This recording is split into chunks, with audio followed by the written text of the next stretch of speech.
Les affaires publiques n'ont plus de secret pour lui. Les vrais enjeux. Les vraies questions.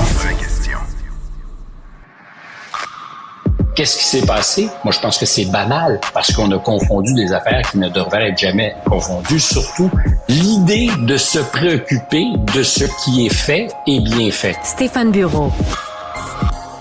Bonjour Stéphane.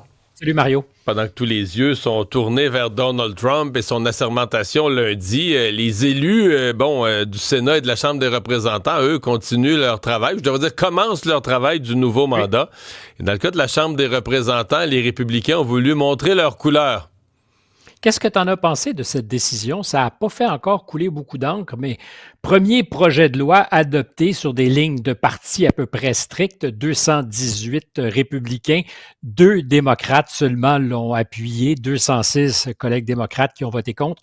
On parle d'un projet de loi pour interdire que des athlètes trans puissent compétitionner dans des disciplines féminines ou du côté des femmes chez les... Alors, on ne peut pas toujours parler de femmes parce qu'on parle d'enfants, chez les étudiants du primaire jusqu'au niveau collégial, universitaire. Donc, c'est un projet qui se joue beaucoup sur les sentiers de la guerre culturelle.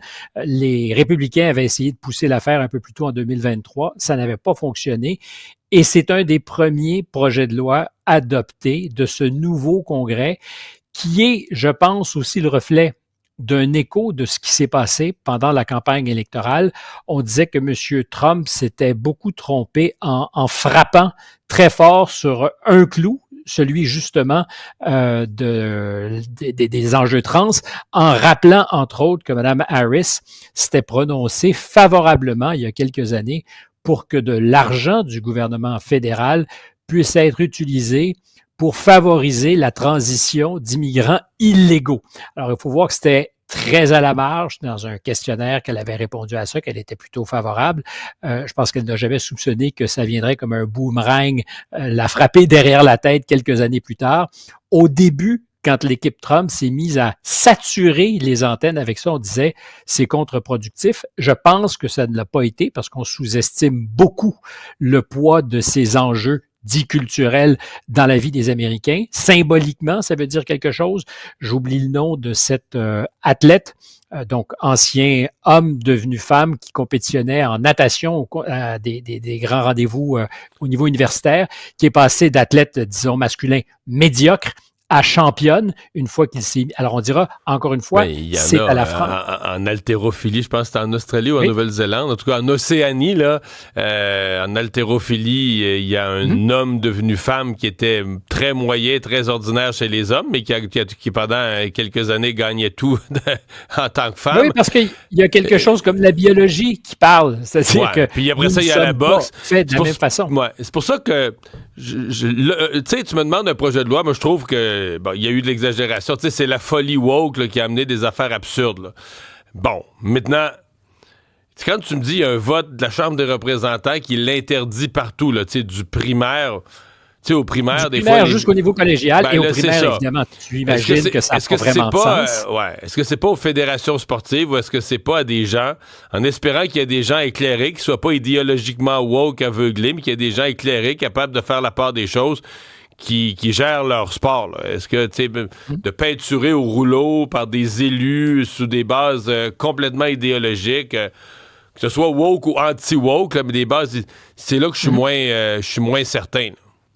Je le suis certainement aussi un peu moins certain parce que, comme tu le dis, c'est de servir mur à mur le même traitement. Les responsabilités premières sont celles des fédérations sportives. Évidemment, après ça, quand tu arrives, mais c'est là que c'est problématique, quand tu arrives au niveau des universités, quand tu arrives au niveau collégial, qu'est-ce que tu fais? Est-ce que seules les fédérations sportives peuvent trancher? Ce qui est évident, c'est que, et là-dessus, les républicains ont tranché, c'est un enjeu politique conséquent. Il y a plus de 20 États américains. Alors évidemment, tu peux le présumer, ce sont surtout des États rouges, sinon essentiellement rouges, qui ont choisi de réglementer parce que ça fait encore et beaucoup polémique aux États-Unis.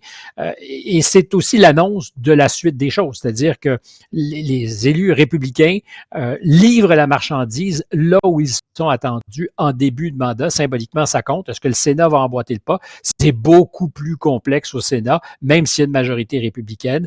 Les sénateurs ne se prononcent pas nécessairement. C'est la chambre délibérative, théoriquement, le Sénat. C'est là où on prend son temps, on respire par le nez, puis on n'est pas à voter pour des affaires qui relèvent de la mode. On analyse tous les tenants et aboutissants.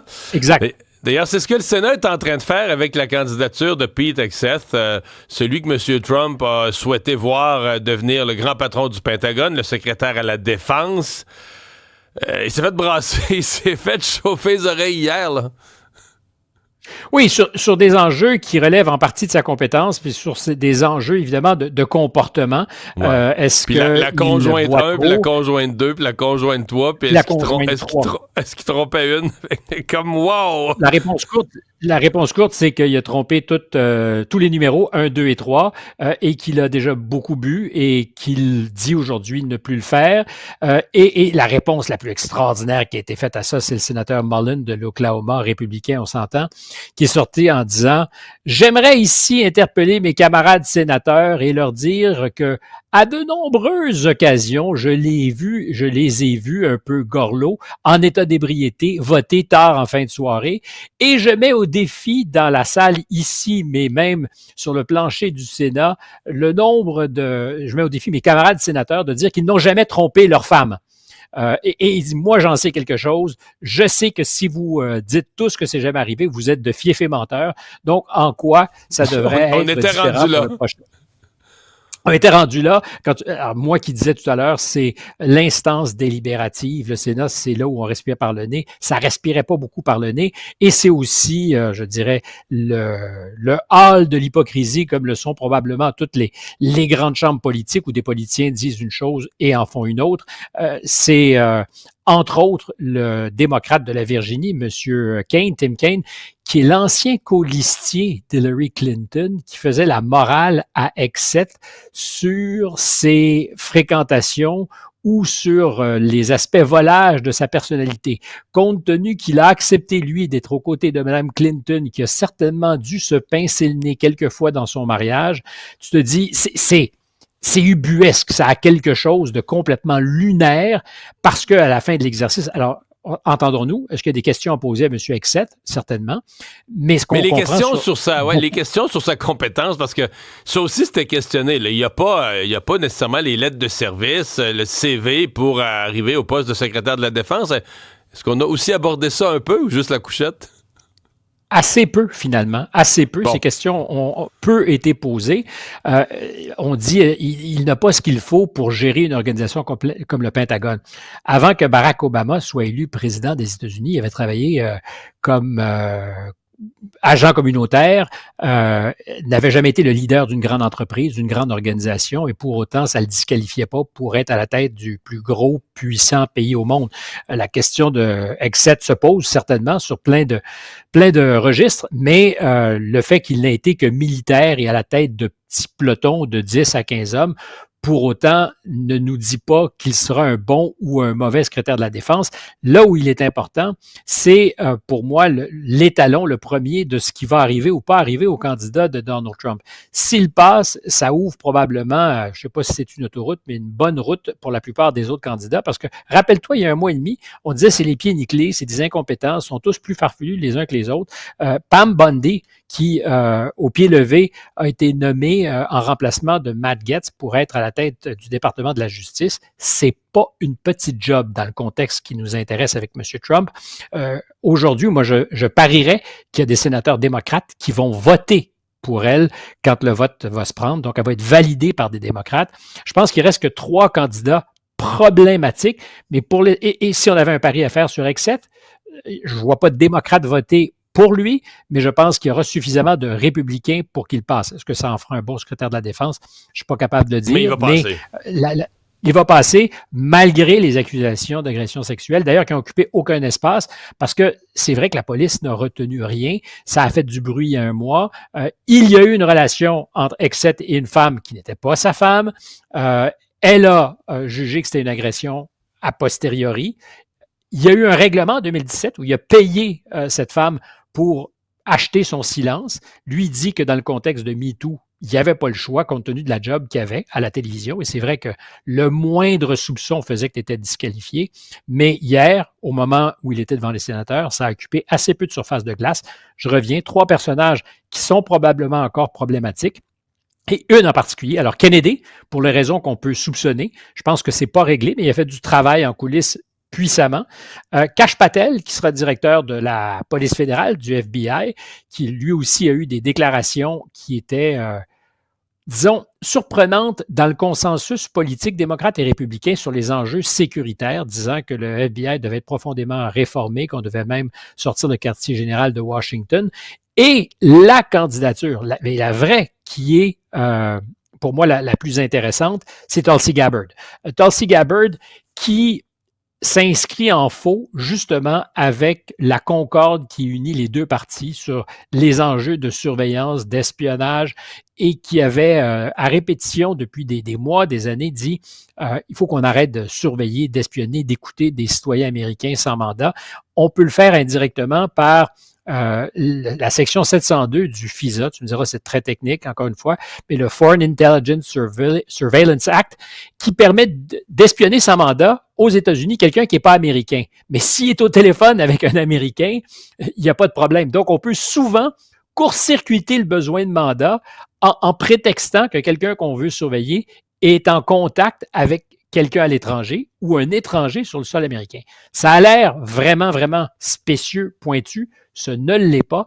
Et le patron de la Chambre chez les Républicains était de ceux qui critiquaient le plus ce genre d'autorité qui était donnée au service de renseignement ou à la police fédérale.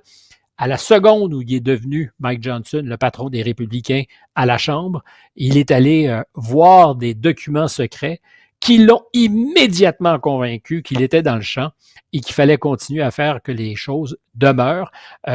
Pour mémoire, je le rappelle, depuis septembre 2001 aux États-Unis, les Américains vivent en état d'urgence. Un état d'urgence qui a été toujours renouvelé et qui fait, peut-être que ça explique qu'ils contrôlent bien leur territoire, qu'il y a peu d'attentats perpétrés par des organisations terroristes internationales ou pas.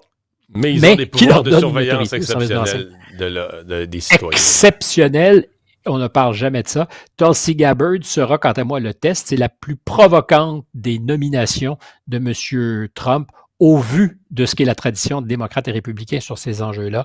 C'est pas gagné, mais elle est revenue, elle a marché sur la peinture. Elle a dit justement que sur le 702 de FISA, elle avait peut-être compris que c'était important. Quand on veut la job, on dit ce qu'il faut entendre. Merci Stéphane. À demain. Salut.